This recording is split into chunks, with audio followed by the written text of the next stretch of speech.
Ismail Ahmed is still with us in the studio. He's Senior Special Assistant to the President on Social Investment Programs. And we also have with us Honorable Daramola, who is a former member, House of Representatives. And for this discussion, a member of the Bago Campaign Organization. So you're about to finish your thoughts on 6 children and 6 lunch boxes. Right. Now, I needed to make it that graphic so that every Nigerian watching this program can connect with it. One, I will advise people to go check what the meaning of rebellion is. 2, I would also make it abundantly clear that when you have in your family, just at that level, you want to flip the channels, and then your kid says, "Daddy, I'd rather watch this." Sometimes you're obliged, sometimes you say, "No, it's bedtime, go upstairs, go and sleep."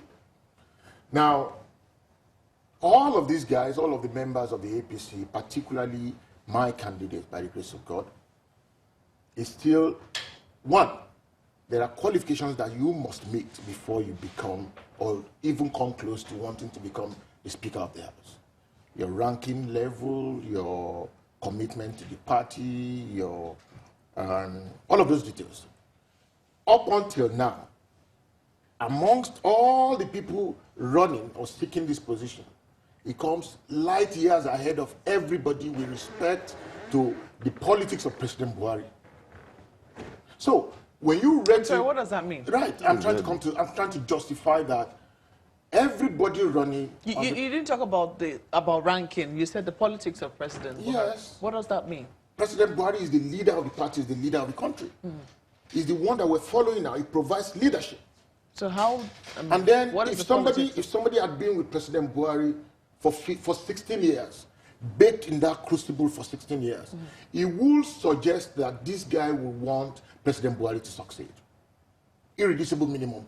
Anybody who was with President Buhari 16 years ago, running up to now, remaining sure, steady and firm, is not somebody that would want to wear the toga of another party because he's seeking speakership. You are talking about the North Central. Yes. But the arguments you have made for yes. for the candidacy of your candidate, yes. Would also apply fairly to the southeast as well. Fantastic. Because they are also saying, well, we don't seem to see what is in it for us. Yeah. And they're supporting certain candidates to certain positions. But you've heard Honorable Onyeji-Ocha, who is not just talking about your party's promise to the southeast, but also your party's promise to women, yes. Who do not seem to even be inspired to any of the 6 foremost positions which you have mentioned here. Shouldn't you, I mean, if you're looking at what is right, yes. Not what is good, shouldn't you be supporting the southeast? Well, again, that's a very valid point, and I agree all the way. But in politics, what will give you the kind of recognition and reputation that you can lay credence to will be what you have brought to the table. I have a table right here that says Northwest came first at that election, and reasonably so, with 5,995,651 votes, giving our party and the president 72%. And you find Northeast here, where the Senate president is going to, taking home 3,238,700, giving us, raking in all of that. And then North Central, giving us 2.4 million votes. And then you find the Southwest giving us 2 million votes.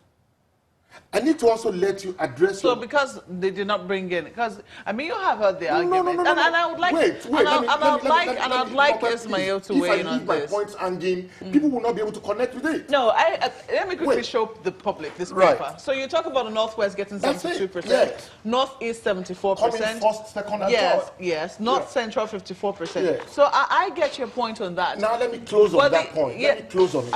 Let me quickly ask Ismail to weigh in on this. He will now respond to it after landing on the point. Well, you have to make it quickly. Absolutely. 30 seconds. Absolutely. Now, for North Central, one, that zone had brought everything that any zone can bring to make the difference at that election. This same zone, all the members of the House of Representatives, APC, all senators, APC. Not only that, the margin of victory in North Central? No, Niger State. The margin of victory for our party alone in Niger State is more than the totality of the margin of victory from Southwest. So now you're narrowing it to Niger State. Obviously. Okay. Just take this alongside.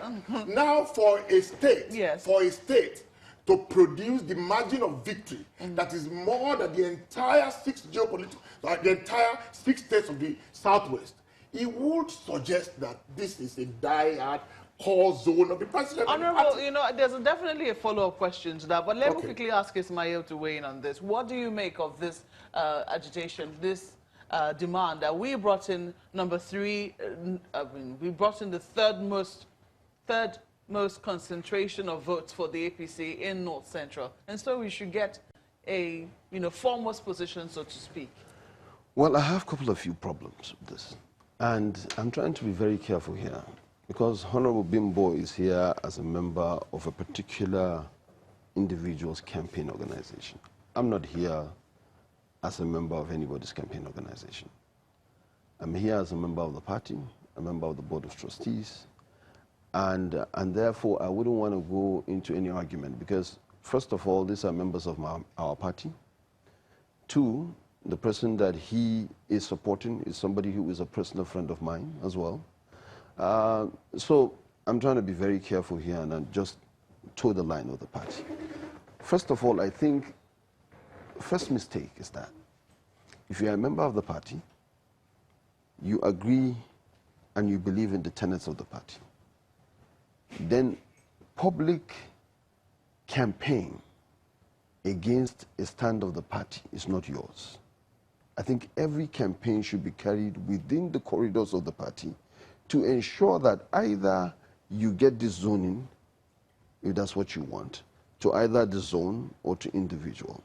But I think coming out in the public, trying to get the public to weigh in on the party, I think first of all belies the tenets of the party, as Honorable Bimbo has been talking about. That's 1. 2, when I came in, I heard him talking about federal character.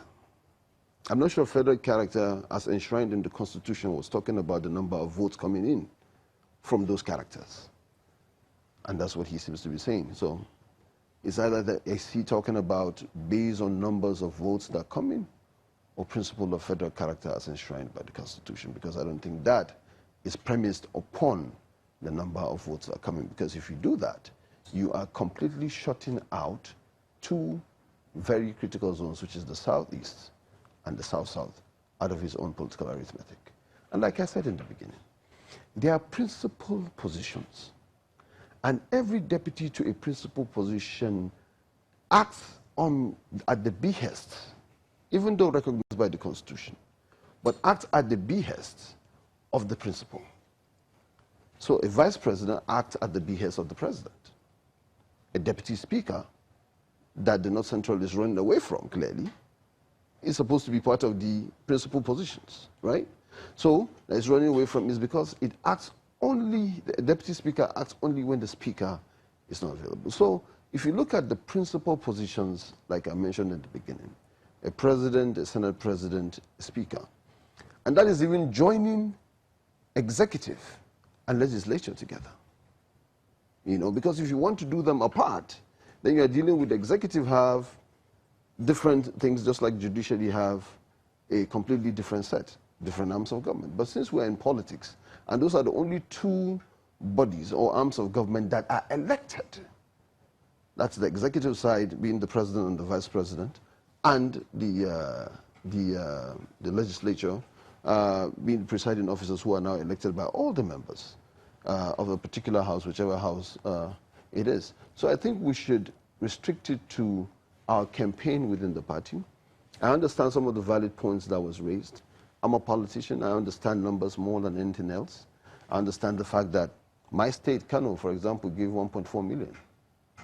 You know, and is it okay for the 24 members of House of Representatives from Kano that gave 1.4 million votes to the president, which is almost what? 5 states gave 6 million votes to the president.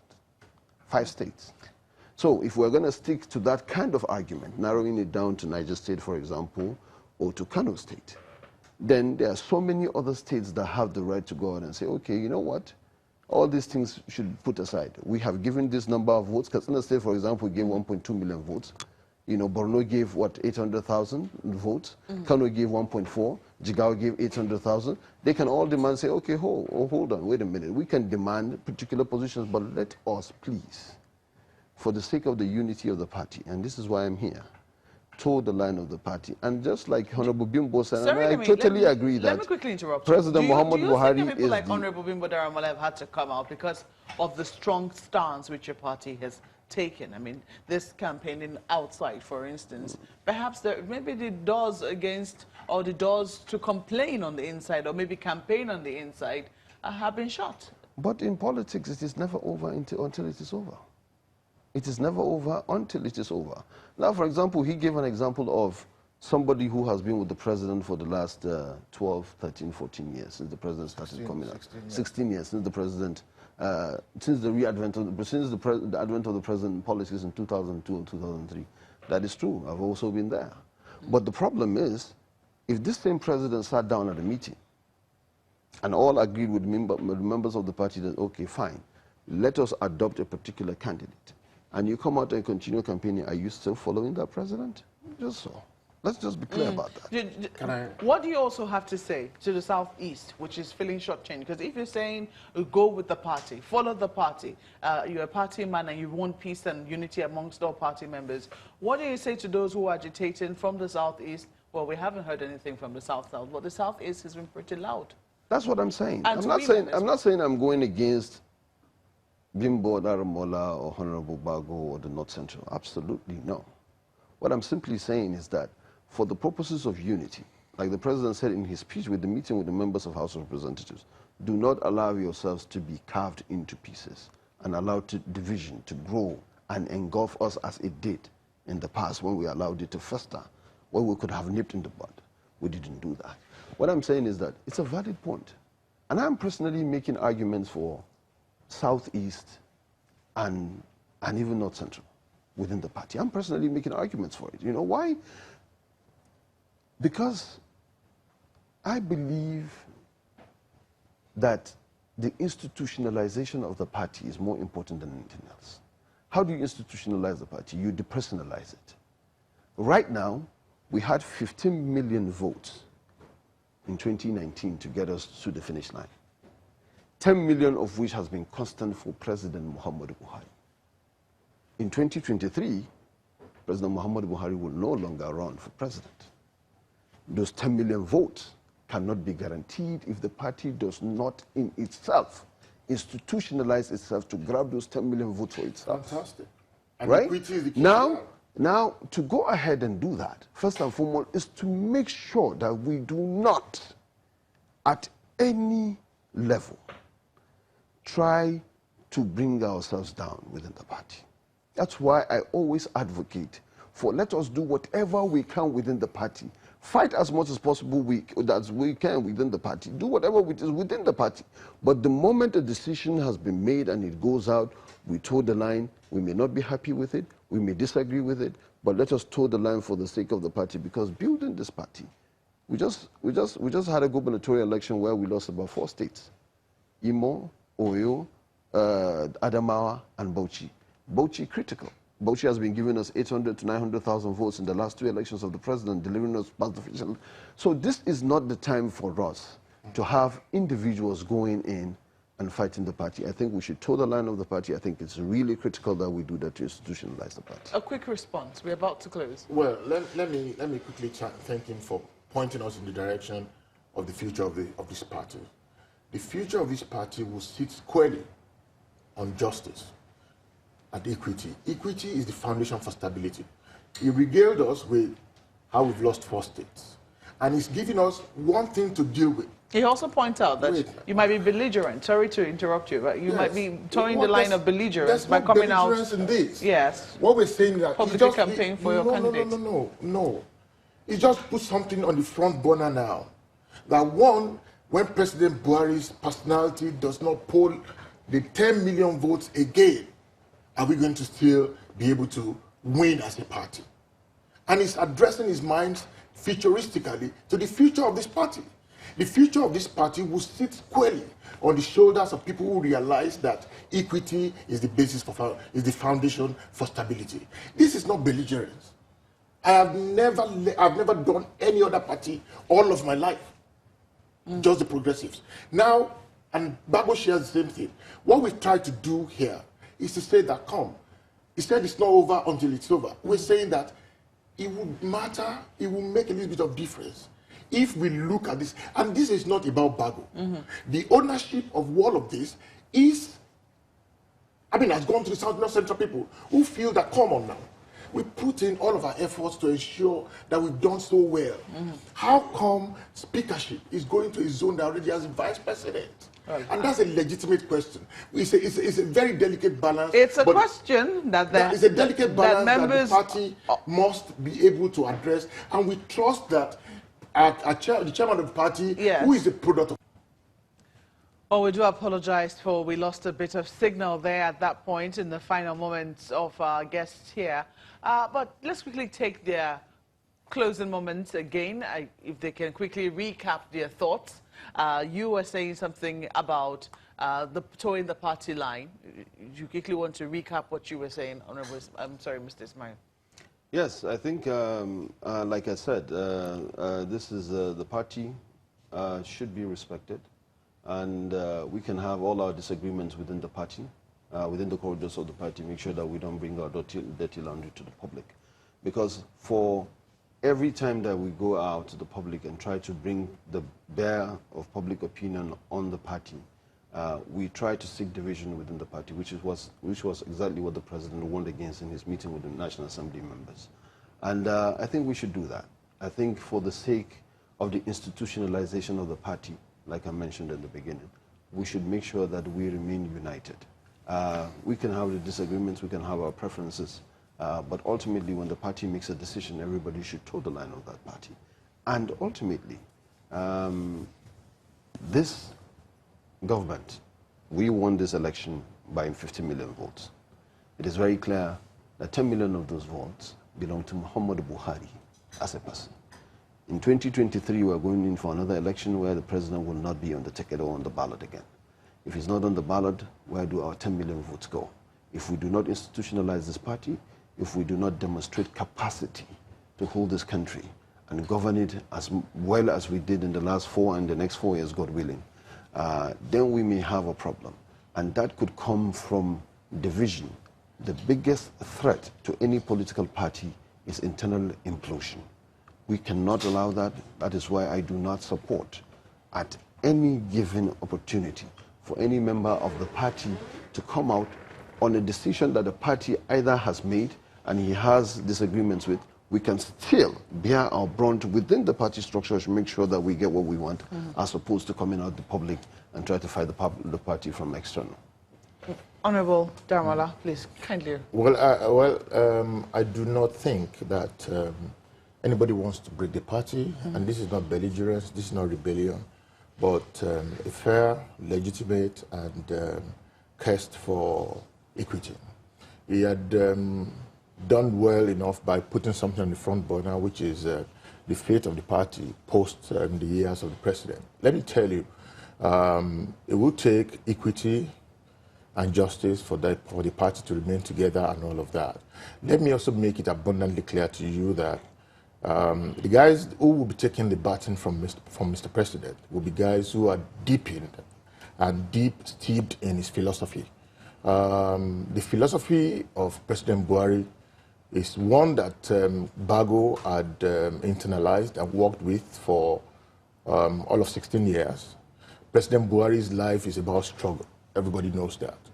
And for anybody to have remained stuck on the tail of Mr. President for 16 years, it shows that, he says it's jocularly, he said, listen, if you rip my body apart, the blood flowing there is Buhari's blood.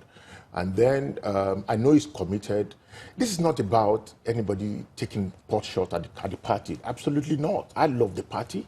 But the truth of the matter is that the party should also consider a little bit of, as I will expect that the guys coming to the elections on the 9th or 10th of June will also realize that this is a judgment call on them. It is sitting on their shoulders. It's incumbent on them to reflect the fact that the future of this party will matter a lot if equity that precedes justice is taken into consideration.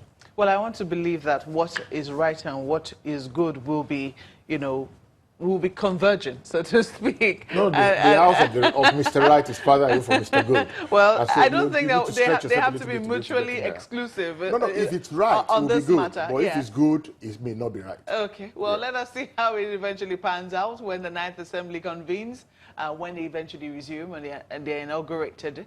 But we have to thank our guests this morning. Ismail Ahmed is Senior Special Assistant, to the President on Social Investment Programs, and we also had Honorable Daramola, who's a former member of the House of Representatives, and he's here this morning as a member of the Bago Campaign Organization.